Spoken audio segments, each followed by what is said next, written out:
என்ன காலையா பாப்பா பாப்பா அது சூடு கொடு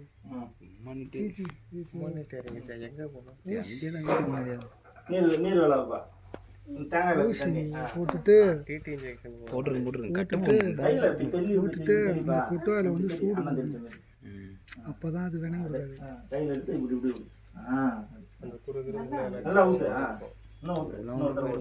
அந்த அதிர்ச்சி ஆணி ஏறணும் அதிர்ச்சி வரணும். அது எதாவது ஒத்து கொடுக்கணும். சூடு தாம்பல் அந்த பக்கம் பிடிச்சி என்ன பழையில பார்க்காத காலை வச்சு செருப்பு நான் பார்க்கல. ஜம்ப் பண்ணி காலை வச்சுன்னா அப்படியே அடியில் அடிச்சு மறுக்குன்னு ஏறுது அப்படியே. அது துள்ளி குதிச்சதுல அது அதிகமாக ஏறி இருக்கு. சீராக அப்படி நடந்து வச்சிருந்தா கூட சீராக ஏறி நடந்து வச்சிருந்தா ஏறி இருக்காது. ரைட்டாக கால் பட்டதோட மெட்டை எடுத்துருவோம். தெரியும். இந்த அளவுக்கு ஆழத்தில் போயிருக்காது. கூட